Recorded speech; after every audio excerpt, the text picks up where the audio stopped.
Good morning everyone, কেমন আছো তোমরা? আশা করি যে যেখানে আছো ভালো আছো, সুস্থ আছো। আমি চন্দ্রানী, তোমাদের আশীর্বাদে ভালোবাসায় মোটামুটি বেশ ভালোই আছি। তো আজকে অনেক সকাল উঠেছি, জানো তো, প্রায় উঠেছি 4টের সময়।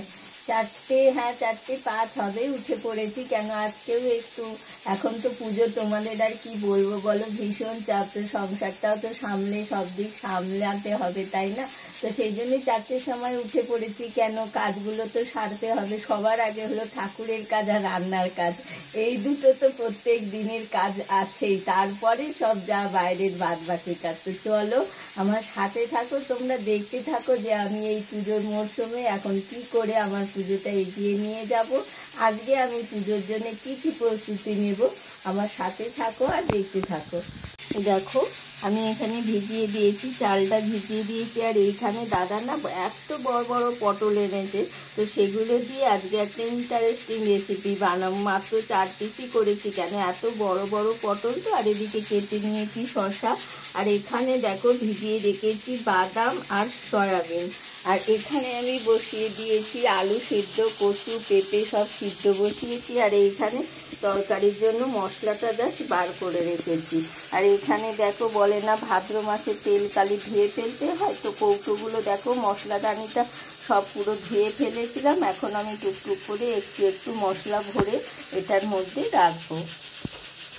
দিকে দেখো চতুর্দশী, তো আজকে তো আমার বাড়িতে তো চতুর্দশীতে হোমের পুজো হয় বিকেলবেলা, তো সেই পুজোটাই এখন চলছে।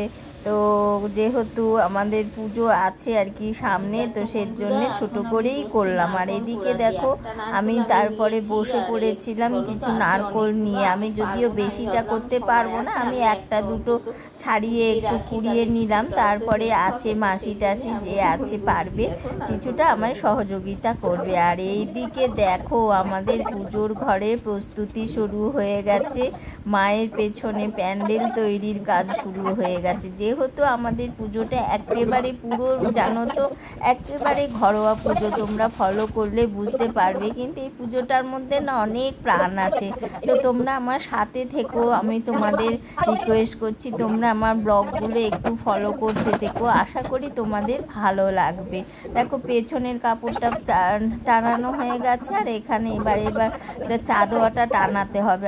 আমি আসলে দাঁড়িয়ে দাঁড়িয়ে ঠিক দেখছিলাম আর মেজারমেন্ট করছিলাম। দেখো সবাই কাজ করলে হবে, একজনকে আবার মেজারমেন্টও করে দিতে হয়। যারা কাজ করে তারা কিন্তু বুঝতে পারে না। তো যাই হোক, দেখো চাদরটা টানিয়ে কি ভালো লাগছে, তাই না? আর এইদিকে দেখো একটু ছাড়তে হবে, অনেকটা উঁচু তো ঘরটা, তো সেই জন্যে না আমার এই পর্দাটা একটু নিচের দিকে একটু খালি রয়ে গেছে। যাই হোক, ওদিকটা মা বসলে না আর কিছুই বোঝা যায় না। তো আমার এই ঠাকুরের এই জায়গাটা এখনো পুরোপুরি কমপ্লিট হয়নি। আজকে জাস্ট এইগুলো লাগানো হলো, এরপরে আরও ডেকোরেশন বাকি আছে, তোমাদেরকে দেখাবো।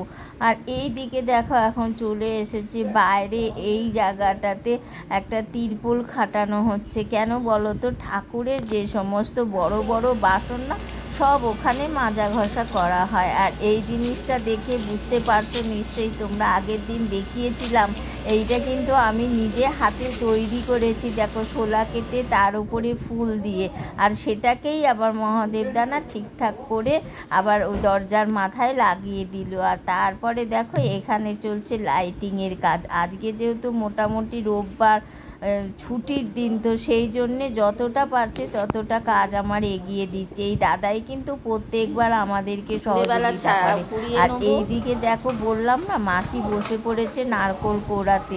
সব নারকোলগুলো কুড়িয়ে নাড়ু করা হয়। এই দেখো লাইটিংটা করা, দেখো তোমাদের এই জায়গাটা কেমন লাগছে বলো তো। পুরো লাইটিংটা কিন্তু লাগানো হয়নি। এটা দেখো শুধু এখানটায় লাগিয়ে না আমি একটু মেরে দেখলাম যে কেমন লাগছে মায়ের পেছনটা। আর এইদিকে নিচে দেখো এই উঠোনেতে এই টুনিগুলো লাগানো হয়েছে। কেমন লাগছে বলো তো তোমরা সব মিলিয়ে। অবশ্যই এখনও কিন্তু এটা ফিনিশিং নয়, আরও অনেক কিছু বাকি আছে তোমাদের জন্যে। কিন্তু আরও কিছু হবে, লাইটিং হবে, আরও অনেক রকমভাবে সেজে উঠবে আমার বাড়ি। তোমরা শুধু দেখতে থেকেও আমার সাথে একটু সহযোগিতা করো, আমাকে একটু তোমরা সাহস জুগিও, আমি যেন পুজোটা ভালো করে তুলতে পারি। আর ওইগুলো দেখো, ওই যে আমি বানিয়েছিলাম না দরজার ওখানটায় লাগানো হয়েছে। আর ওই ওপরে দেখো ওই যে টুনিগুলো সেদিন দেখাচ্ছিলাম না আমি লাগাচ্ছি, ওই যে ওখানে দেখো এইগুলো লাগিয়েছি। আজকে মহালয়া যেহেতু সেই জন্য আজকে একটু জ্বালালাম। দেখেছো সুন্দর লাগছে কিন্তু টুনিগুলো কিন্তু খুব দারুণ। আর ওইদিকে দেখো দূর থেকে দেখো কীরকম লাগছে। আসলে এখন অতটা অন্ধকার হয়নি তো এই জন্য আলোটা অত স্পষ্ট বোঝা যাচ্ছে না। আর ওই যে দেখো নিচেটা পুরোপুরি সব মিলিয়ে এই দেখো এই আলোগুলো লাগানো হয়েছে। তো আজকের ভিডিওটা আর এটা দেখো গেটটা কত সুন্দর লাগছে না, অবশ্যই জানিয়ে তোমরা কেমন লাগলো। লাইক কমেন্ট সাবস্ক্রাইব করতে কিন্তু ভুলো না। আর আমার চ্যানেলে যারা নতুন এসেছো আমার ভিডিও ফলো করো তাদেরকে কিন্তু অসংখ্য ধন্যবাদ।